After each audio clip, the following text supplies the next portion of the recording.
Okay, the numbers are rapidly piling up. So as we have people zooming in from various countries around the world, let me say good morning to some of you and good evening to the rest of you.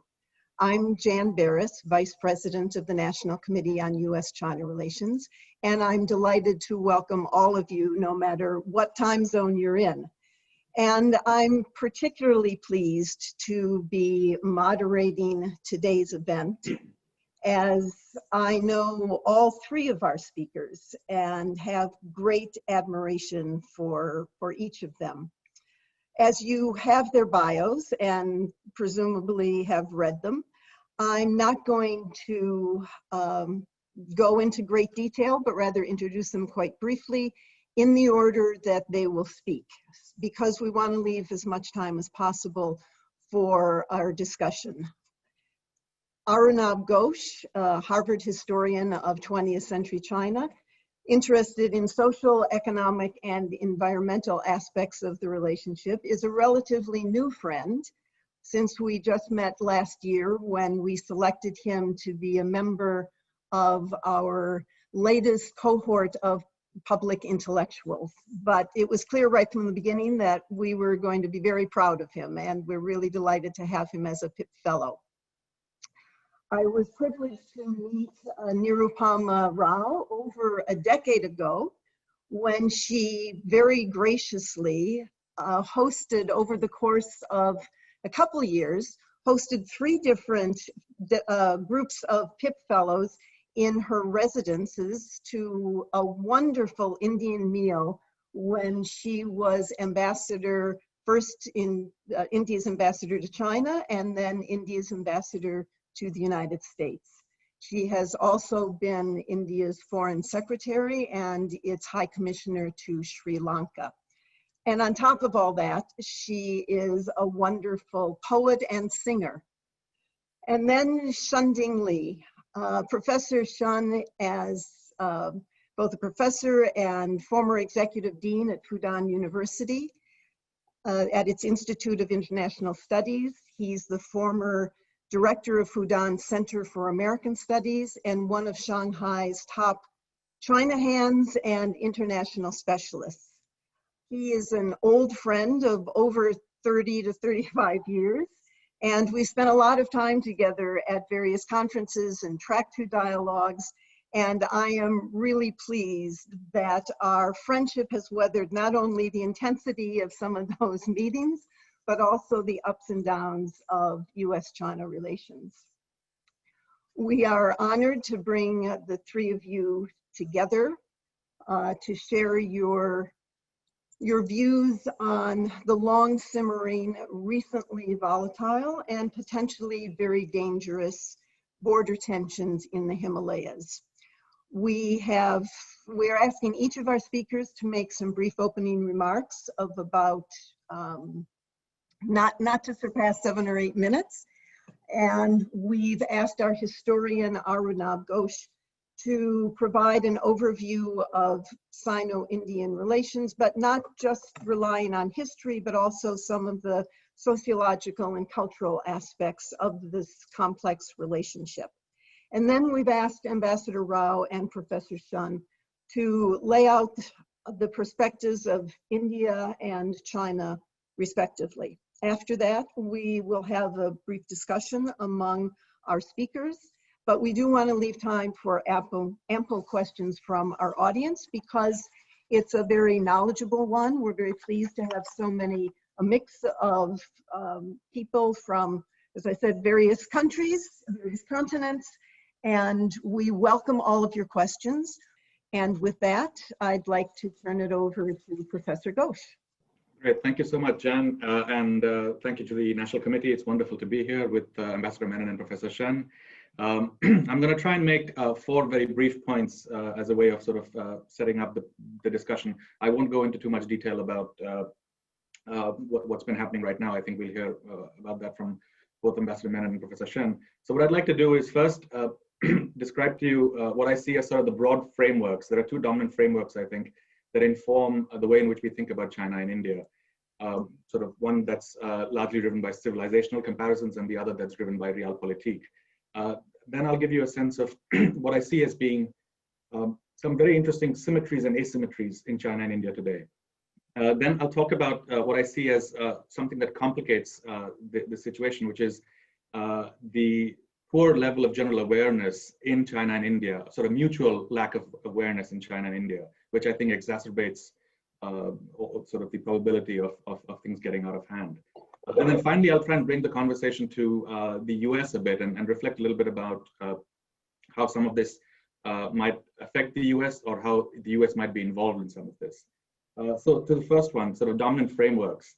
As I said, there are two dominant frameworks that sort of, I think, inform the way in which we think about China and India. On the one hand, you have the civilizational comparisons, and on the other, you have realpolitik. And they're sort of divided, as you can imagine, temporally. The civilizational really focuses on 19th century and earlier. Realpolitik is what begins to become dominant in the era of nation states, in particular after the creation of the Republic of China in 1912, but really after the Second World War, where it becomes much more about international relations and state-to-state relations. But beyond sort of the temporal, there are other ways in which there are interesting distinctions. The civilizational takes much more seriously an exploration of cultural, social kinds of connections. It's much more interested in mapping out sort of, say, for instance, the history of Buddhism and the way in which it traveled from India to China over millennia. Whereas the realpolitik one is really much more interested in looking at interstate relations, and where the border then becomes the primary sort of focal point. There are aberrations, but the border really becomes the central sort of focal point of this. What's important in this framework is to recognize that each of them comes with significant blind spots.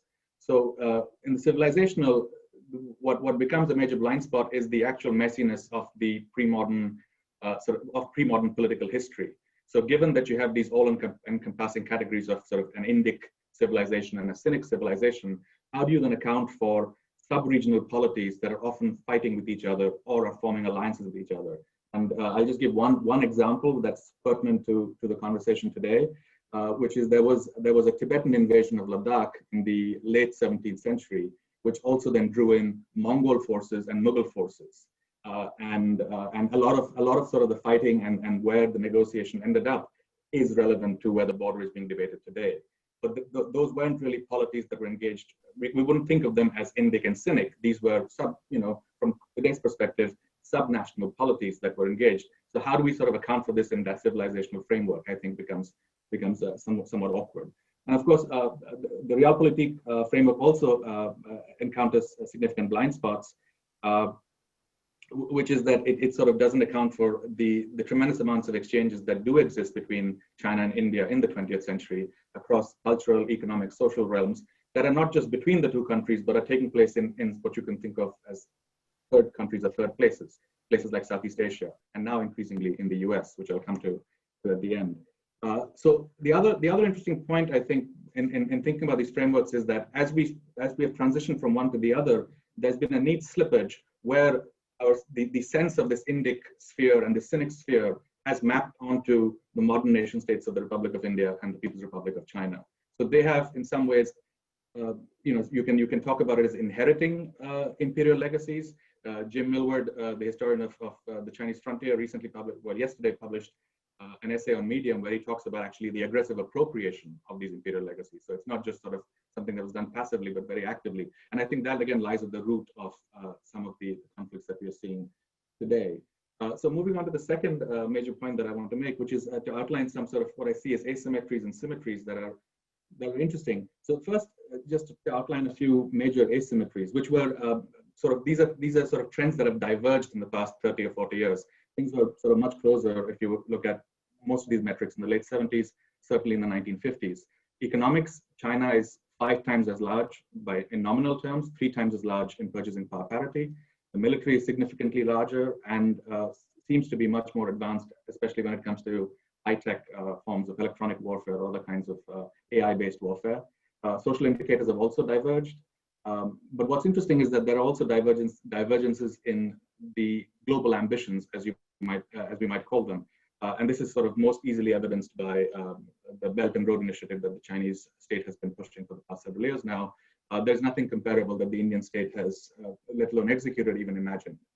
And then there's an interesting other asymmetry that is, you can broadly call it strategic, where China enjoys significant advantages in geography, which are natural, and then the infrastructure that they have built.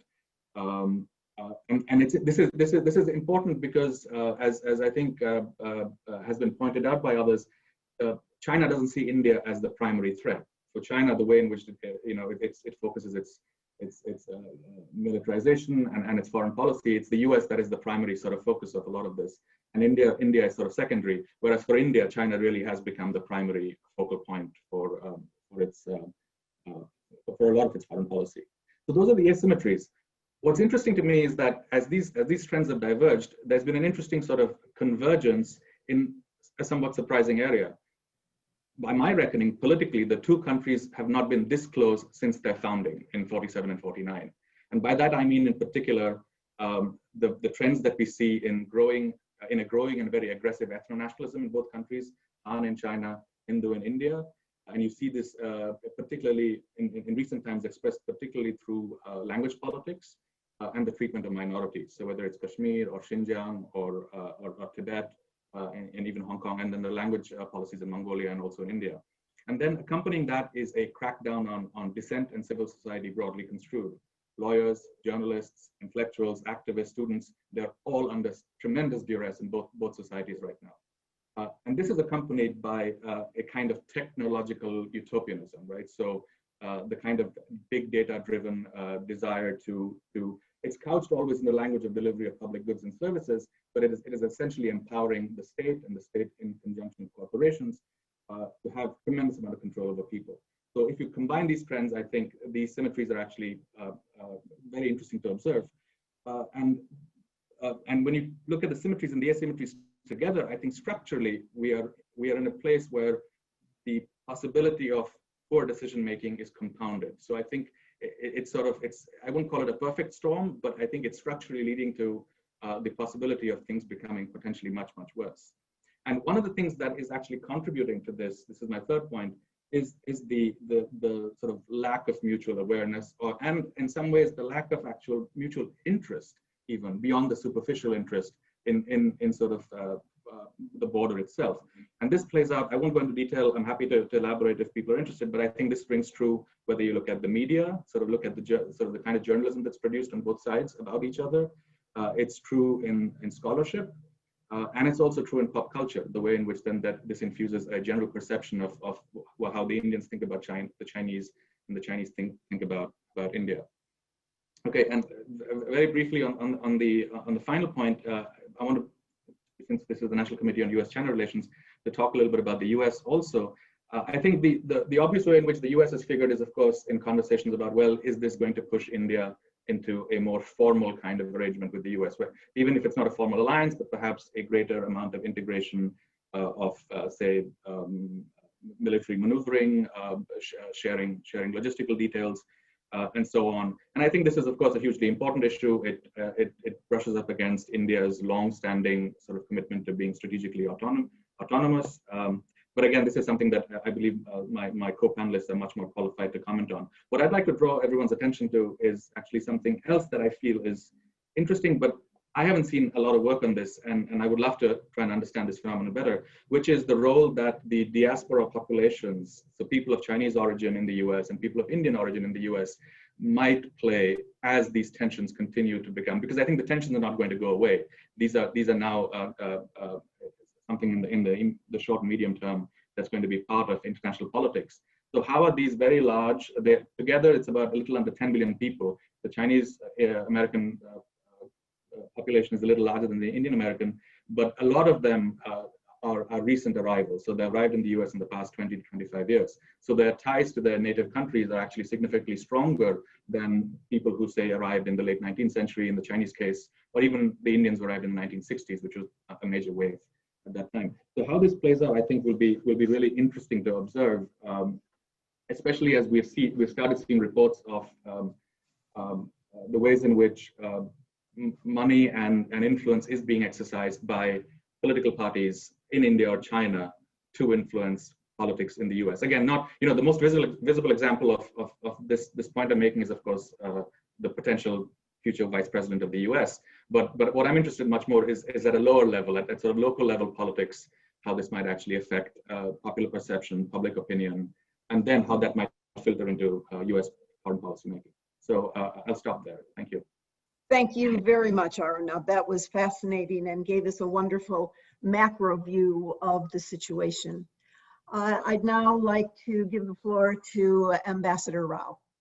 Thank you, Jan, and thank you to the National Committee for inviting me to be a part of this panel discussion on India and China. It's wonderful to reconnect with Jan and everybody at the National Committee.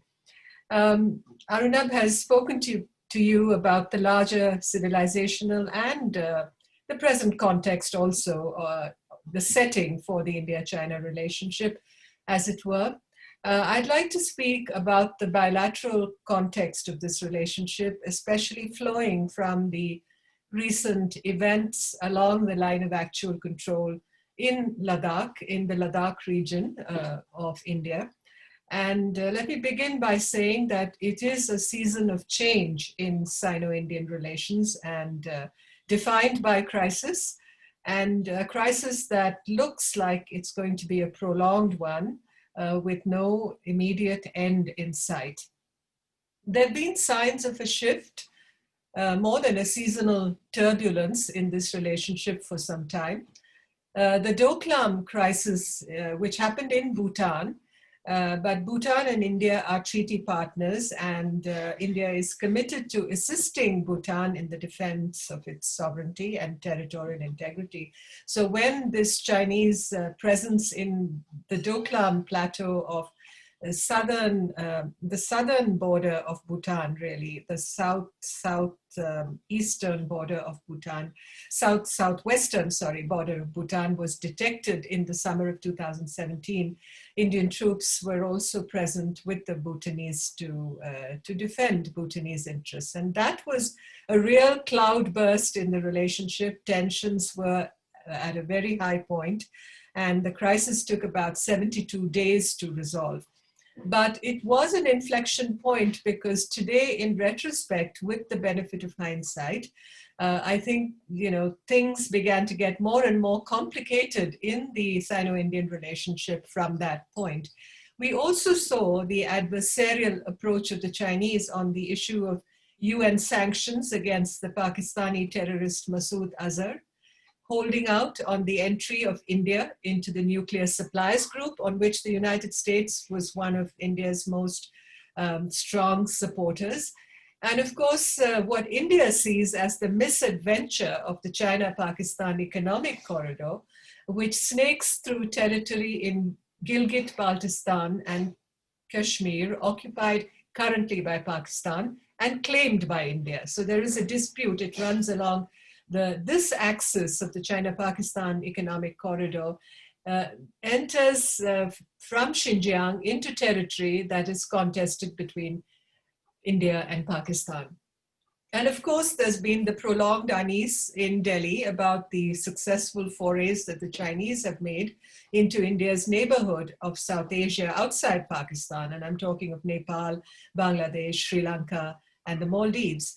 And unfortunately, no real panacea was provided by the two informal summits that Prime Minister Modi and President Xi Jinping held at Wuhan and Chennai in southern India in 2018 and 2019.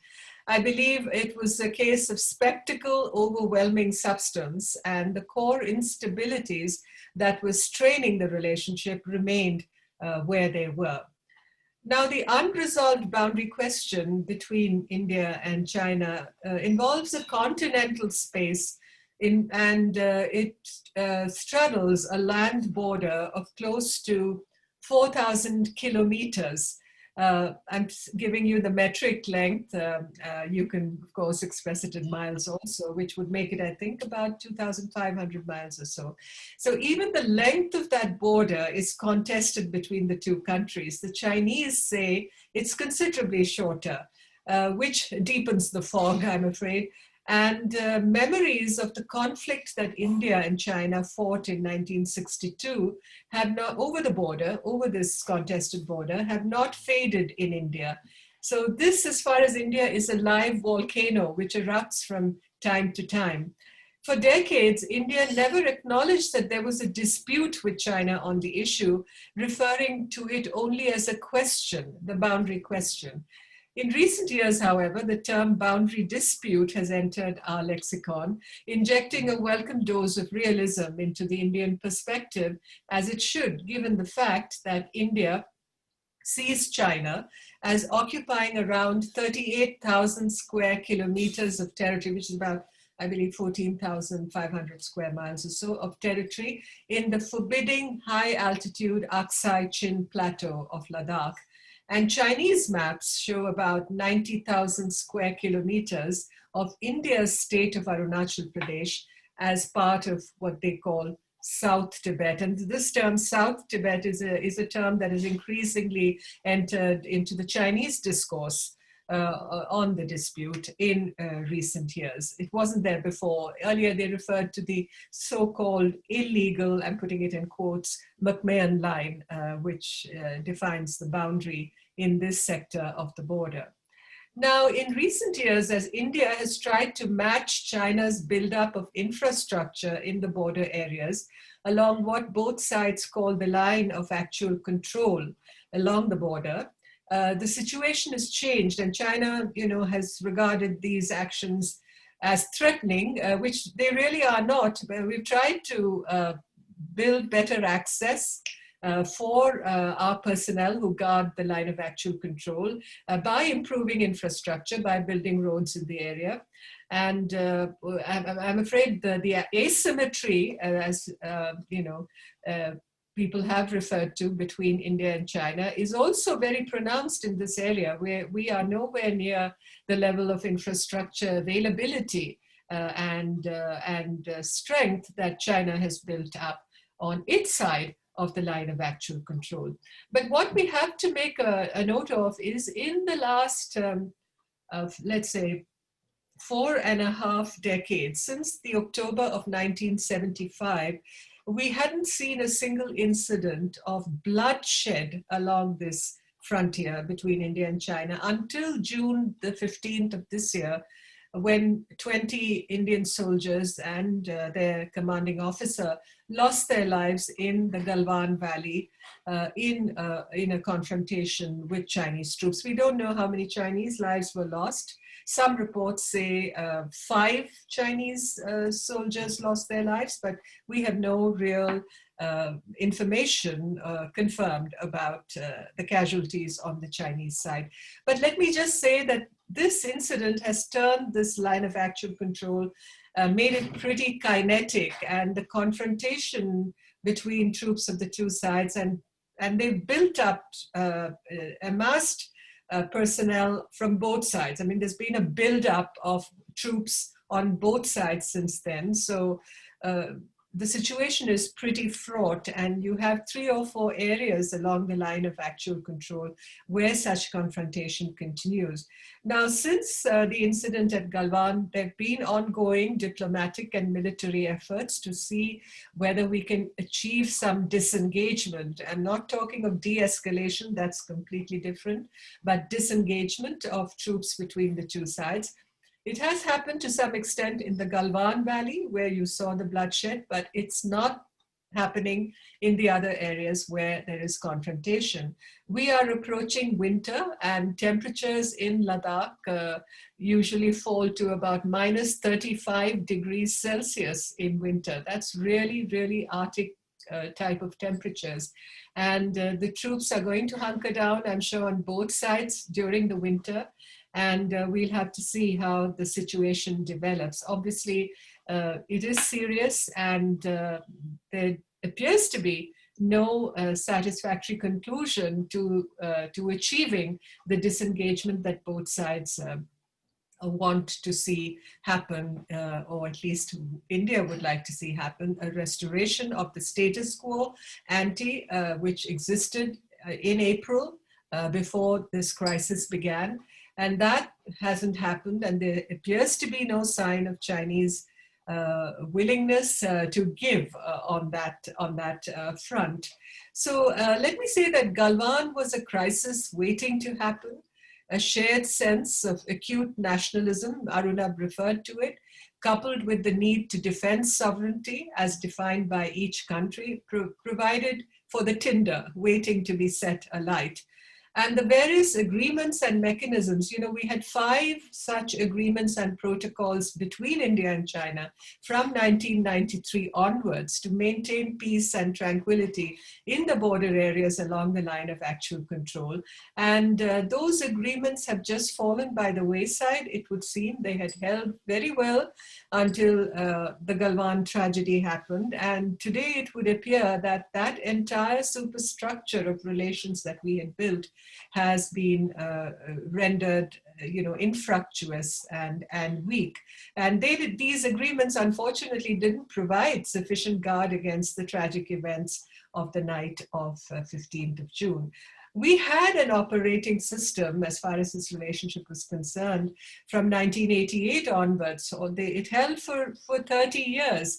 And we developed relations in all fields, in trade and business-related interaction, people-to-people ties, even though the boundary dispute had not been resolved. We kept up the efforts to resolve the problem, but we were not able to achieve any resolution. But that didn't prevent us from developing relations in other fields. But post-June 2020, I believe that this operating system has become largely defunct.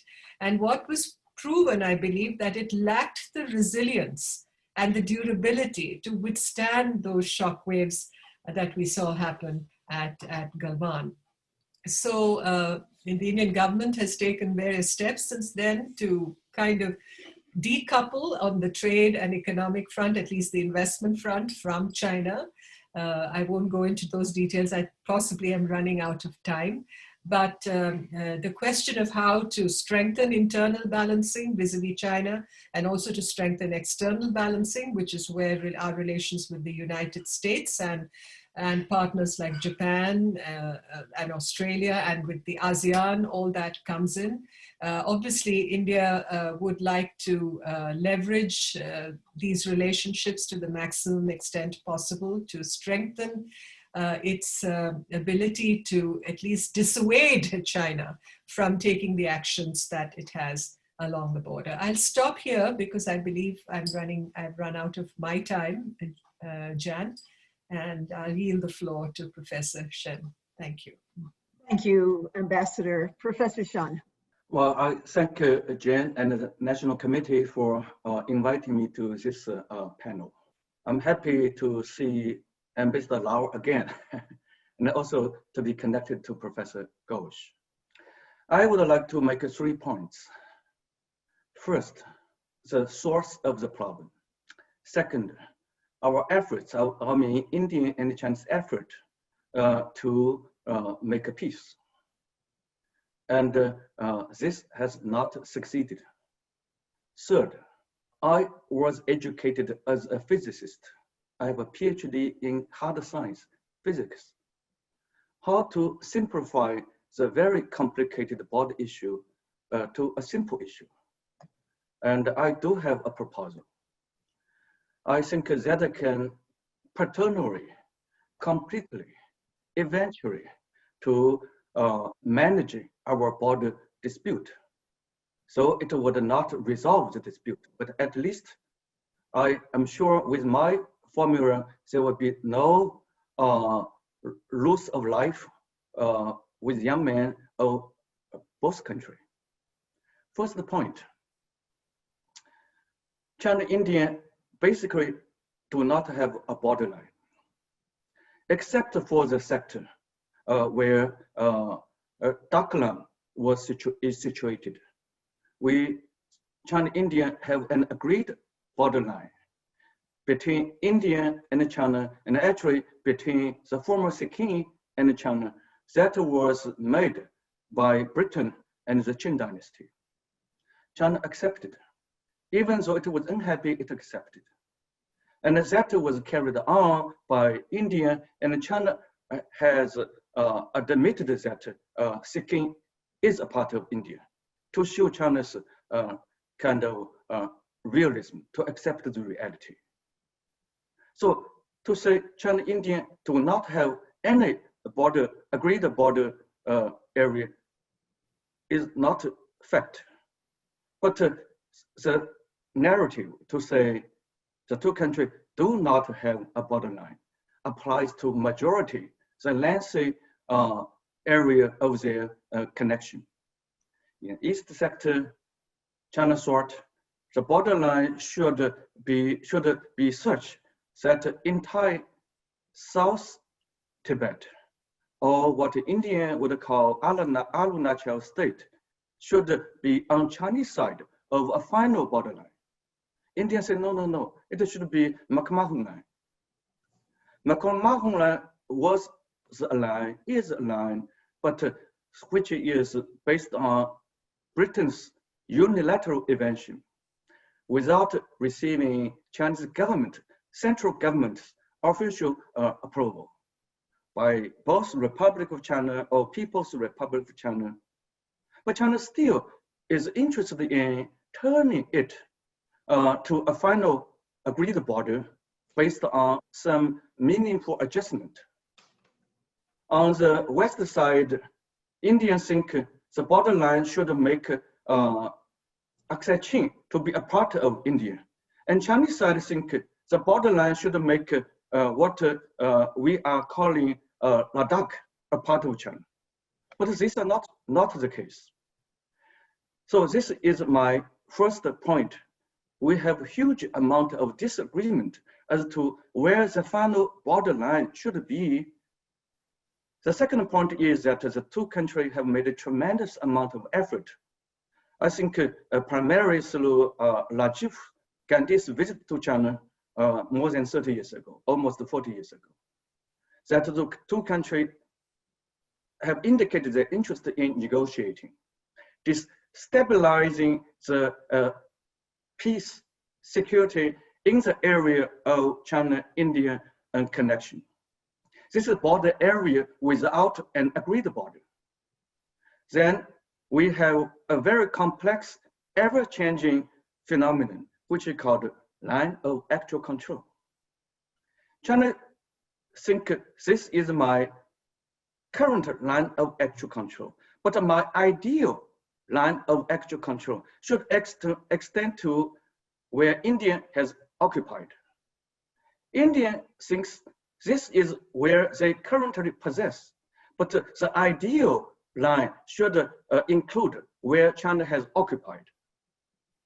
Every winter, when the temperature, the weather challenge our survival, both countries may withdraw some personnel from the region, but the next spring, they would return. So such a line, we have three lines for each side.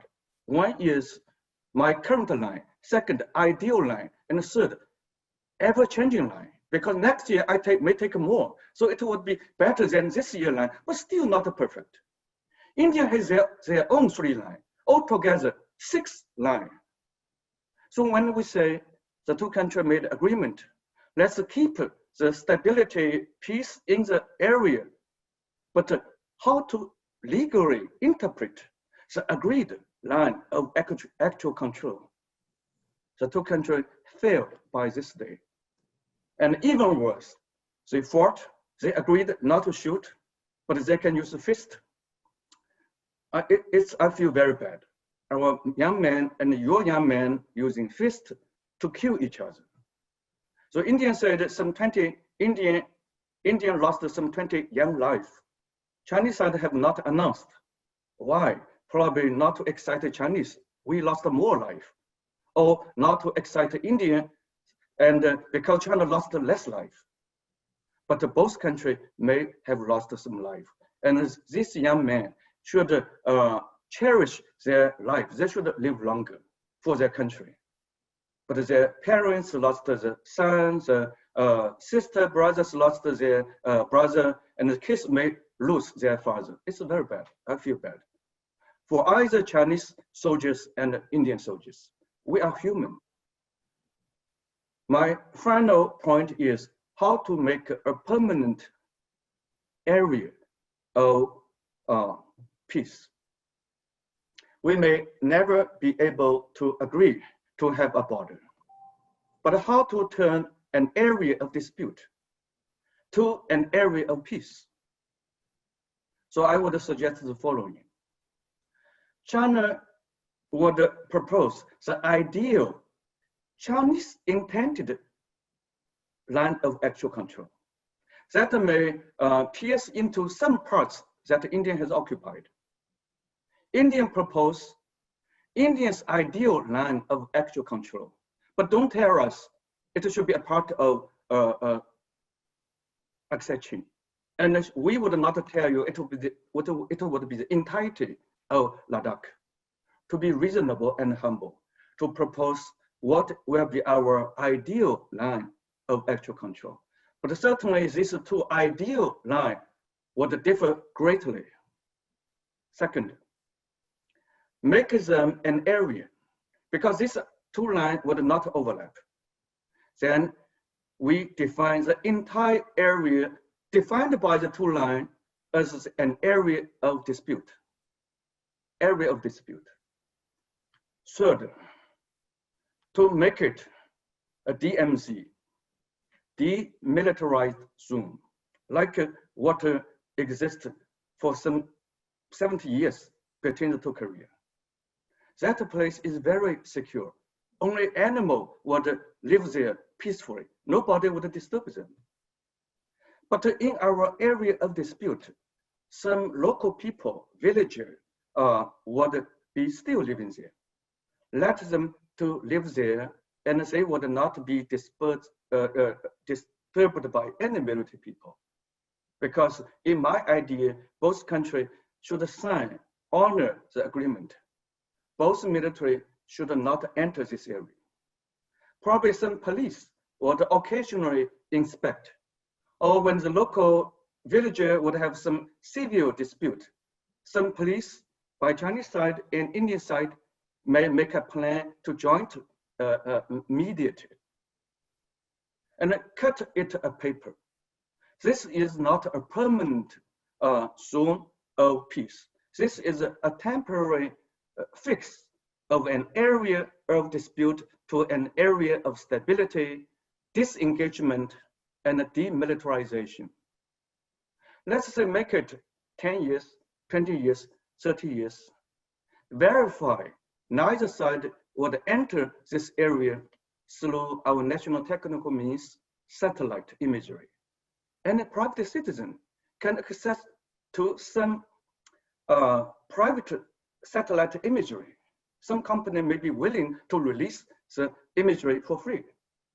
And using our drone, we would allow this drone to enter this area to take a picture, and then we share the picture to say, you may have violated.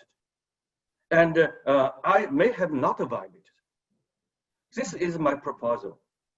Define a reasonable area of dispute. Turning the area defined by the different ideal definition of line of actual control into a temporary area of peace, demilitarization. Let's learn how to live with the new reality. Neither military would enter. Without entering, you have zero chance to see each other, to using fist to shoot, shoot a gun. You have no chance. Each side would be unhappy because this is my land, why I leave? Because you ask me to leave, I leave. But the other side would do the same.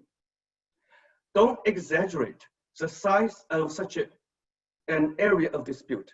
We cannot say entire South Tibet or entire Arunachal should be under dispute. Reasonable. This is what the two countries used to cut a deal to turn, through negotiation, to turn this line of actual control to a permanent border. But the tricky thing is that we do not agree with each other about where the line should locate. Then using our maximal different definition, drawing a circle, which is the area of dispute, and withdraw each other's military from the area. And in case of need, India may invite Nepalese, Bhutanese to take a look. And we may take some Bangladesh people to take a look. This is to assure each other's confidence that I withdraw, I give concession, and you withdraw, you give your concession, and let make such a kind of meaningful concession for 10 years, 15 years. So I end my points. This way, China, India should have the ability to learn to respect each other and to find a way. We do not need others to teach us. And actually, North Korea and South Korea have already been able to teach us. They don't have a war. Occasionally, one North Korean people may sneak into this dangerous place, may be hit by a landmine. And we should not put a landmine because people are living there. We should make them to feel more secure. Thank you very much. Thanks to all three of you for very thoughtful and interesting presentations from which I think we can take away a lot of different things. But we have questions coming in, we have questions that were pre-submitted. I have some questions of my own, but before going to those, I'd like to ask the three of you if you would like to comment on anything that one of the other of you has said. Well, Okay. I think we probably in the question and answer session take up some points. Professor Shen had some interesting points, and I think both sides are agreed. I think both countries are agreed that we have to be reasonable, we have to be fair, we have to understand that there has to be some degree of adjustment when it comes to discussing a solution, but that is really for the two governments. And Professor Shun, any questions you have for either Professor Ghosh or Ambassador Rao? Well, I appreciate Professor Ghosh's presentation with his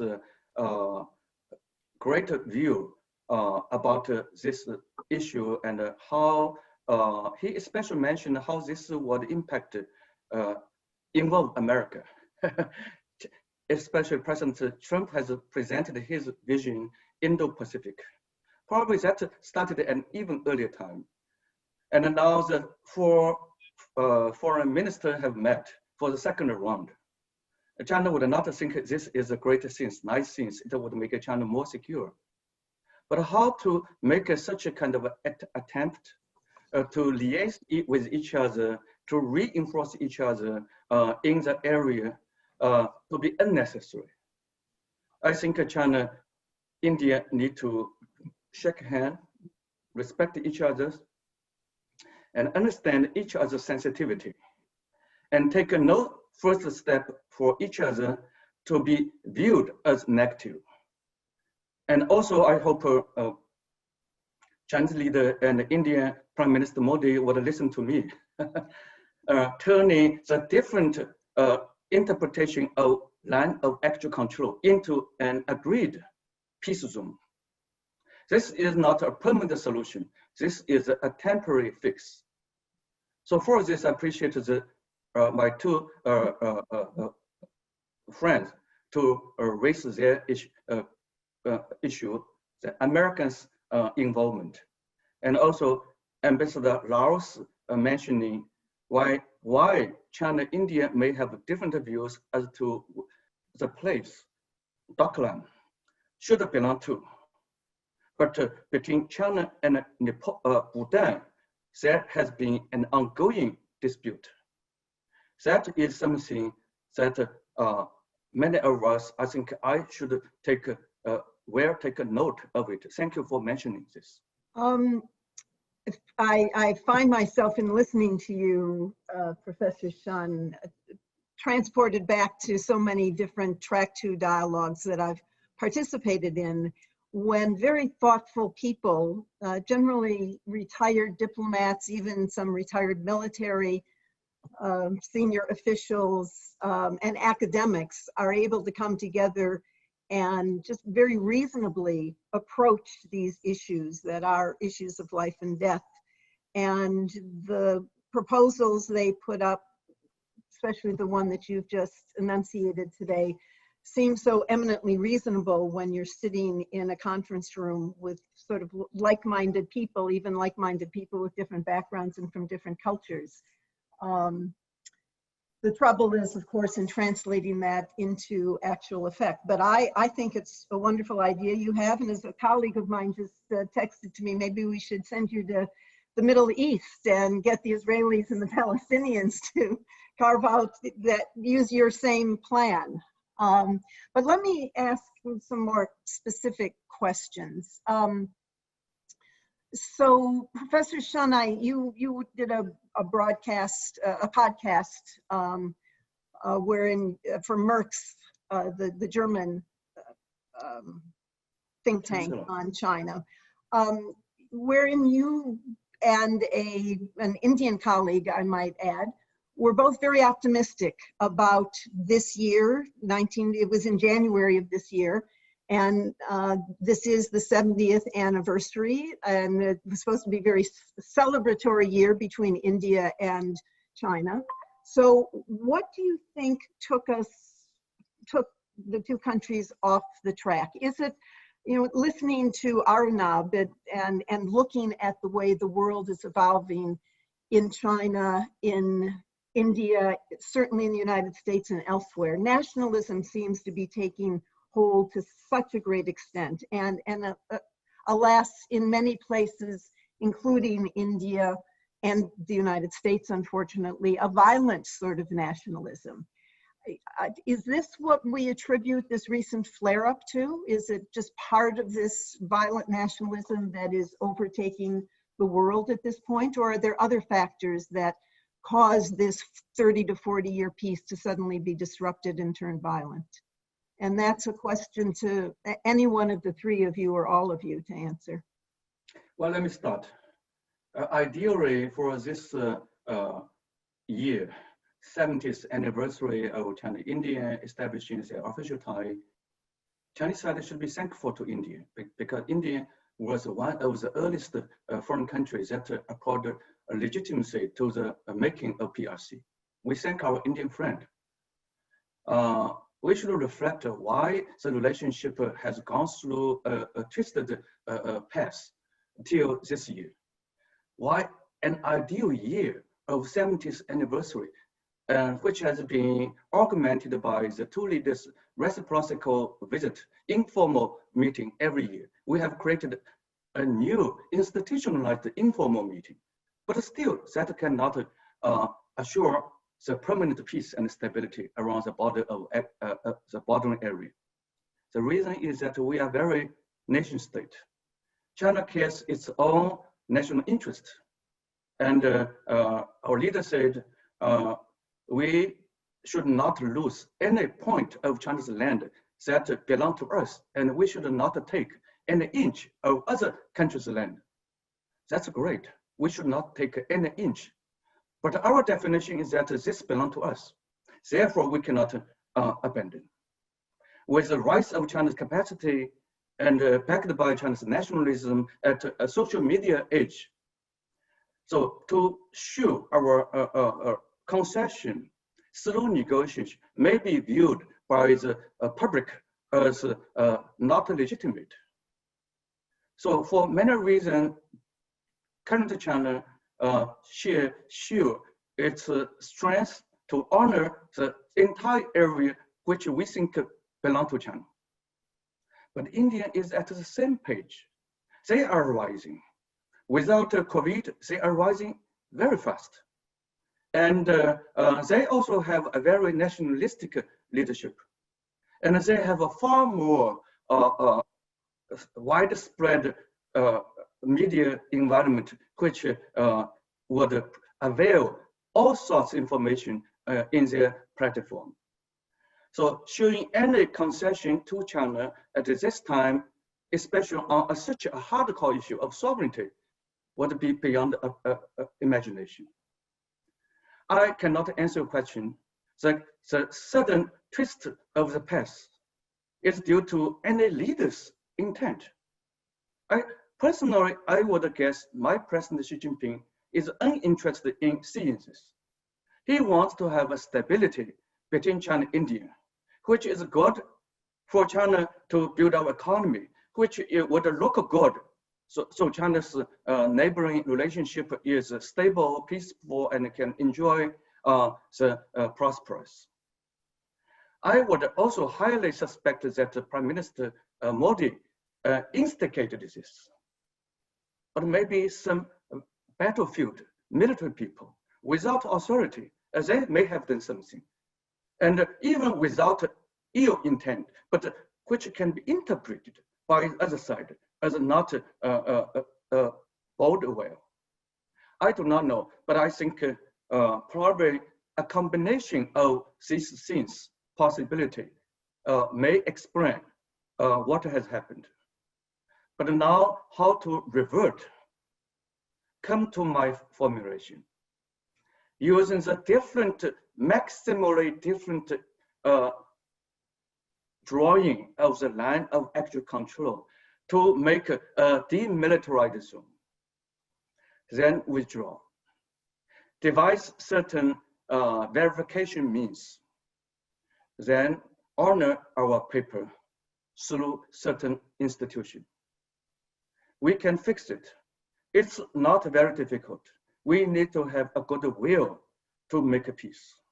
I certainly would agree with Professor Shen when he says that both sides need goodwill to make peace. I've often spoken of the need for a Himalayan consensus between India and China. And this idea of a demilitarized zone that, that Professor Shen just spoke of perhaps fits into the realm of thinking on such a consensus. But it is an idea, it's an interesting idea that, that both sides would need to look at, because our primary aim must be to diffuse tensions in this very, very fraught situation, because neither side, I believe, wants this to be turned into a battleground between the two countries, because that will have enormous ramifications, not only for India and China, but also for the rest of the region. I don't believe, either government would like a situation of prolonged conflict between the two countries, which all the more points to the necessity that we need to sit down and arrive at some middle ground, because diplomacy is all about reaching middle ground. And in that context, I believe we need to be sensible, we need to be cool-headed, and nationalism certainly infuses the public imaginary in both countries much more than before. But this boundary dispute between India and China is a legacy dispute. It's a 20th century legacy dispute, which we see unfolding before our eyes today in the current situation. So it will require a lot of political prowess and far-reaching perspective on both the sides of both governments to reach a solution. I don't believe we'll be able to resolve the boundary question, but I think the primary focus should be to see how we can ensure a regime that holds the peace along the line of actual control, not only in Ladakh, but also in the middle sector, in Sikkim, and in Arunachal Pradesh. So I fully endorse the spirit in which Professor Shen and Ambassador Rao made their comments. But just a couple of reflections on the question you asked about why we had sort of the events of earlier this year. I think again we can think of sort of the longer term trends that have been building up. I think that creates sort of the conditions for something like this. They don't explain necessarily the timing of it, but then that makes something like this likelier. And I think that really has to do with the broader divergence that we have seen in terms of the increasing capacity of the Chinese state, where this becomes a kind of expansion that we are seeing more broadly that the PRC is engaging in across the world, not always militarily, of course, but in expanding its ambit, I think. So that's one, I think, contextual sort of thing that's important. In terms of the specific timing, though, I think a couple of things have been already discussed a fair bit in the media and the press and by by diplomats and scholars, which has to do with, of course, the way in which the Indian state changed the nature of Jammu and Kashmir, which was a state in the Indian Union. It was changed into a union territory. That means it was directly governed by the central government, as opposed to having some kind of autonomy within a federal system. And Ladakh was made Jammu and Kashmir was made a union territory, and Ladakh was made a separate union territory. And that has definitely, it certainly falls in line with what Professor Shen was saying in terms of how the Chinese perception would therefore be one of, or the response would be one of alarm, in that this is a unilateral attempt to change an on-the-ground reality about something that they view very differently. What's interesting to me is not so much whether this was a trigger or not, but it's from my reading of the kind of discussion that we've seen in India, there doesn't seem to be there doesn't seem to have been a sense in that this should be anticipated. That if we do something like this, how are we going to respond? So the kind of confusion we saw in May and June and July in India, in the press, and the way in which the government sent confusing signals, that suggests to me that this wasn't really thought through. If we're going to make such a major move, which affects our international relations, how should we be prepared to respond? Because we should game out potential scenarios, potential sort of things that the Chinese might do. So that's one point that I think is somewhat interesting to me. The other is, I'm curious about how much the assessment, again, I have this is entirely based on, again, reading newspapers and following the news, but how much the assessment of the Modi regime has changed on the Chinese side. From one that saw the regime as really led by a strong man and really powerful, to one that perhaps is hollower than it seems. And this is something that I would love to see more sort of work on, because it's something that I, in conversations, have certainly anecdotally sensed, where there was a sense of real, sort of thinking of Modi as a Xi Jinping figure in terms of, this is a strong leader who's going to sort of move India forward, to a much more sort of, shall we say, less flattering sense of the Indian leadership that has emerged amongst a lot of, I think, Chinese intellectuals in more recent years. So yeah, I'll stop there. If I can just say a word here about what Arunabh said.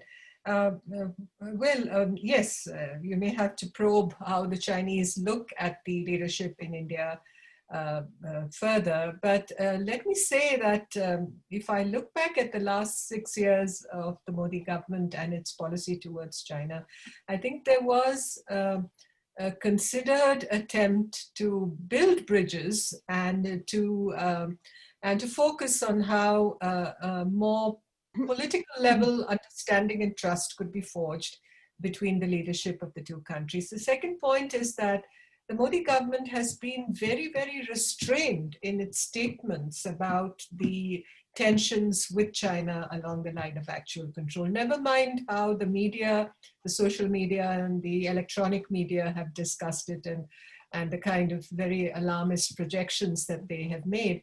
But I think at the government level, there's been a great deal of restraint. It's been very measured. And I think the government of India deserves some acknowledgement and credit for the manner in which it has spoken of these tensions. Even if you can argue, and I agree, perhaps there's need for more communication, more regular, more systematic communication on this issue in order to guide the public debate a little more, in a focused way and in a more rational way, let's say. So I really would like to continue this conversation, but we did promise our audience that we would get some of their questions in. Let me turn to a couple of those. Two of them sort of converge. One from Kartik, and I'm sorry if I'm mispronouncing this, Kartik Raja, who interestingly said he's an aspirant to be part of the Union Public Service Commission. And another from someone by the name of Bruce, who doesn't identify himself any further. But both of them wonder if the resolution of the conflict between China and India, because each side believes so fully in that they are right, as usually countries do when there is a dispute, are they going to be able to work it out between themselves, or would it be beneficial or more beneficial for some intervention by the UN, by the International Court of Justice, by a variety of international institutions that might be able to offer some sort of mediation or assistance. I actually I want to vote for Professor Shen's solution, but would both sides agree to some mediation or some assistance from outsiders, or is this something that you think is only going to be resolved between the two countries? And can it be? Well, I cannot represent my government. Actually, my heart and brain are split. My brain say mediation is a way to help cooling down the temperature. Mediation, for instance, a friend from Cambodia may visit India, may visit China, and to pass the word. Actually, we don't need such a person to pass. We have lots of channels to pass.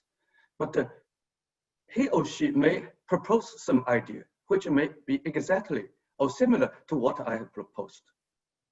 And if India would propose, China would refuse. If China would propose, India would refuse. But if a common friend would propose, and we think this gives us faith, why not?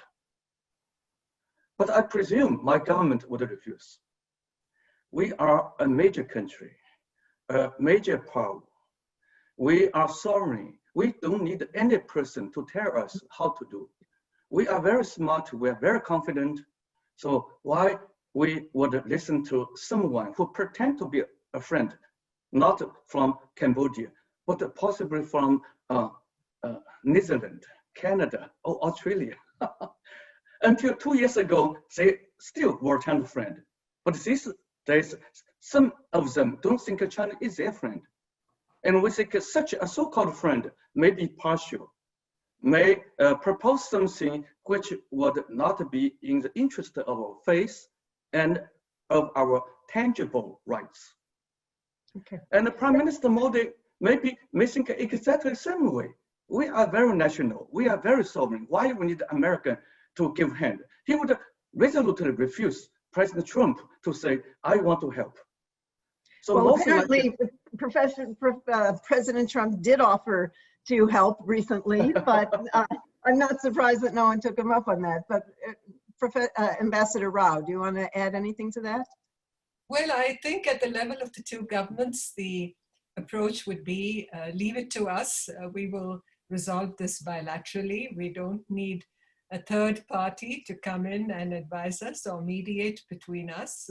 So I don't believe that position will be altered. I think, you know, the fact that we have been discussing this problem, the boundary problem, in the current era, let's say, since the 1980s, from 1981 onwards, we've had discussions relating to the boundary question. So we have all the skill sets needed, you know, to solve this problem. I think it's a question of political will. Both Mr. Modi and Mr. Xi Jinping are very strong, popular leaders in the country. And I would, in my estimation, think that this is the time for both of them to sit down and say, let us resolve this once for all peacefully. Let's bring these negotiations to a reasonable, mutually acceptable conclusion. And I think that's where the effort should be concentrated. So we shouldn't abandon that idea of these two strong, very, very prominent leaders, personalities who enjoy a great deal of popularity and credibility in their own countries to sit down and resolve this. Professor Sun, I'm sorry, Arunabh, you wanted to say something? Just a quick comment. Briefly.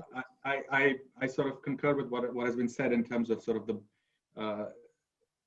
the unlikelihood of something like that. But I just point out that we'd have to look at sort of all the cases that are like this where there's third-party intervention. But the Korean case is interesting to think about because it actually came at the end of a very bloody war and a long then sort of military standoff. And my sense is that third-party mediation really normally kicks in once things have completely broken down. And we are not there at this point. So I think it's structurally going to be unlikely for, again, these are two much larger countries, much more economically much larger, but also militarily much more powerful, for that to be even possible, I think. So I'd be very pessimistic of that kind of possibility at this stage.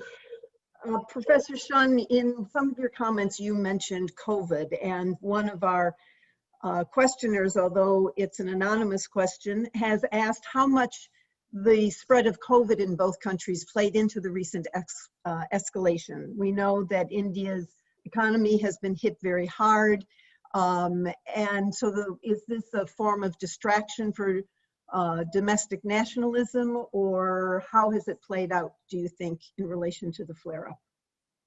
Anyone can answer that. I can only speak for my country. China is domestically free of the COVID threat already. For 57 consecutive days, there have been no report of a single case of COVID in China. We do have case from international flights, passengers from other places enter into China, and we test them, and few of them may have been reported as positive, and we would quarantine them. So we are free, which means China is more able to do the things it wants to do. During the past week-long national day holiday, so Chinese people go to every place, and we have booming tourism. People spend money. That's good for us to have this so-called internal kind of consumption and circulation of economy. I don't know. I think my Indian friend may tell us how Indian would perceive their situation of COVID may have something to do with their action around the area of contact. But Ambassador Rao,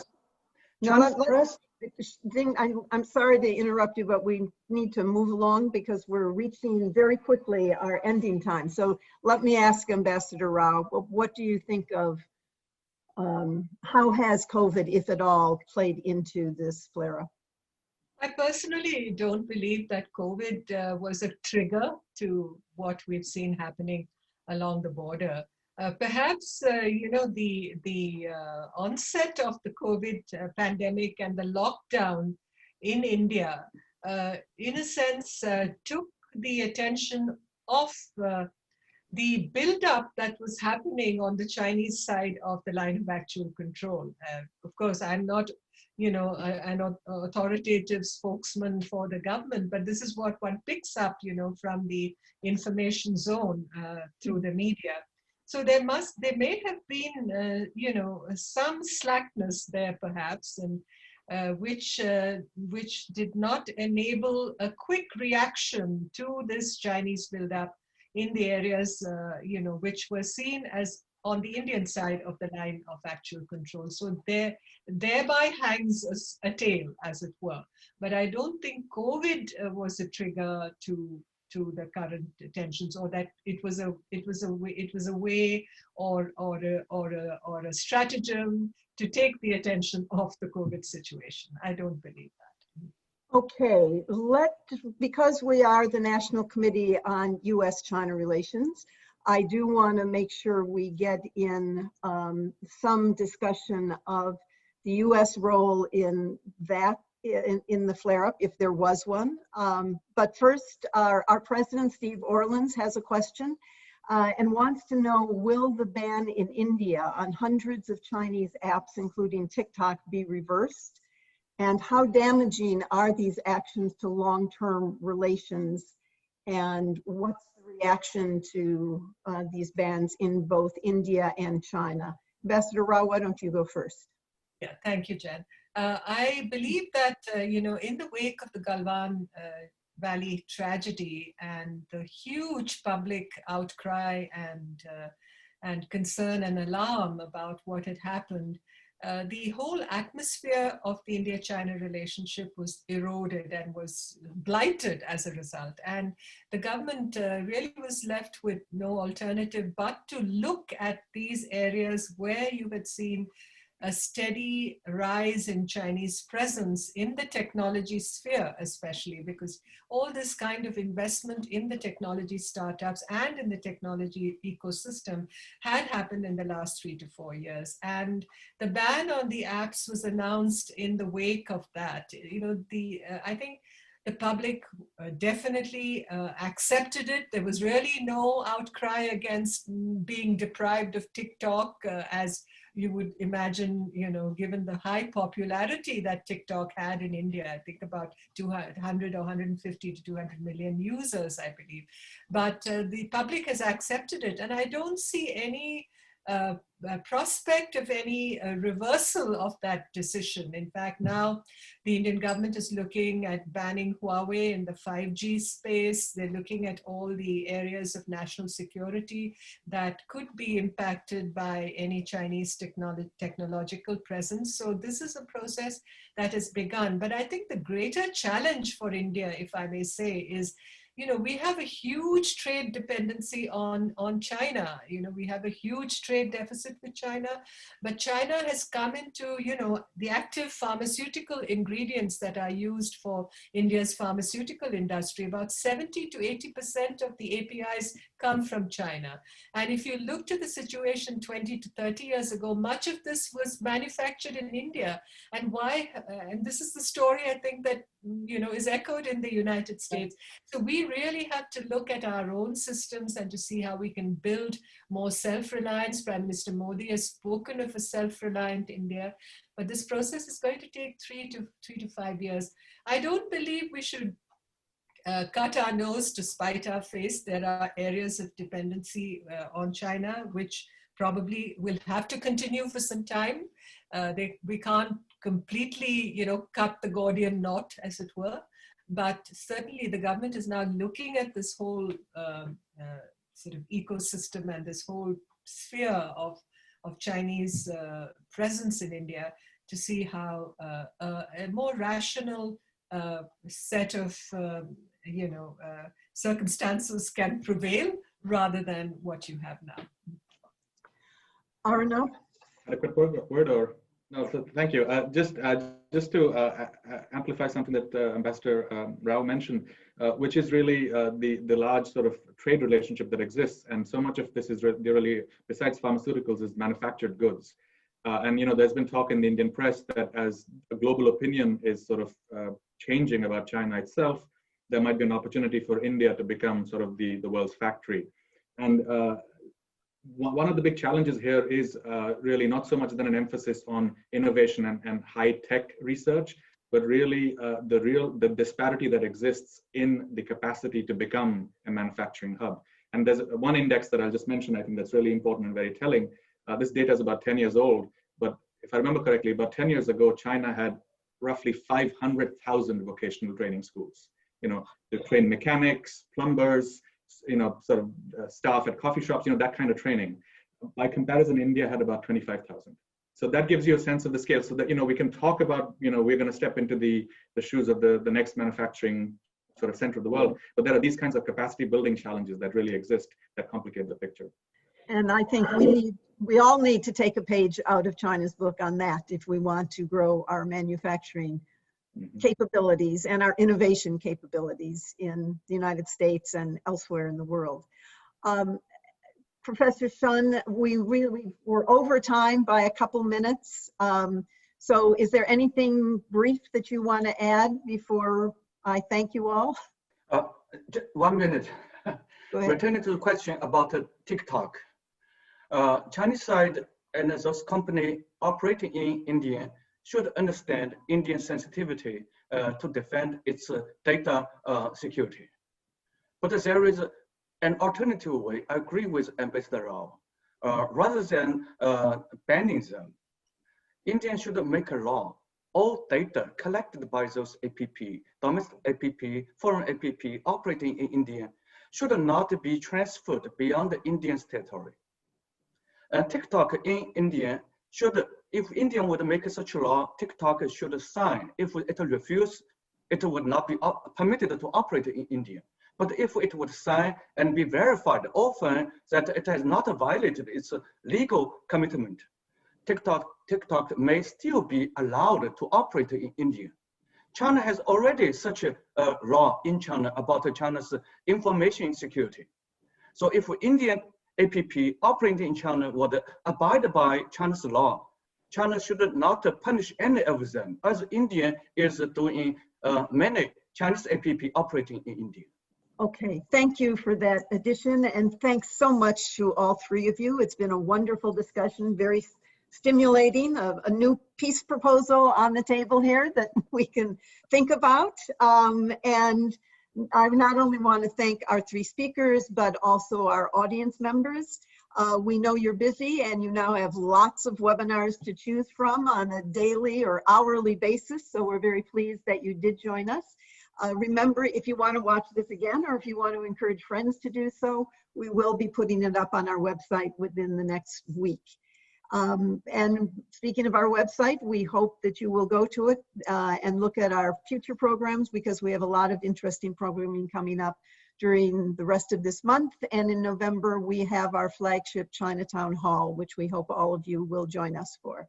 So again, let me thank our three speakers, my three friends. It's wonderful seeing you here and all together, and we appreciate your time and your illumination for us on what's a very troubling issue. But hopefully Shunding Li's resolution perhaps will help us solve that. Thank you so much, everyone. Bye-bye. And have a nice weekend, and thanks for joining us. 谢谢。再见。 Bye. Bye. Bye-bye. Namaste.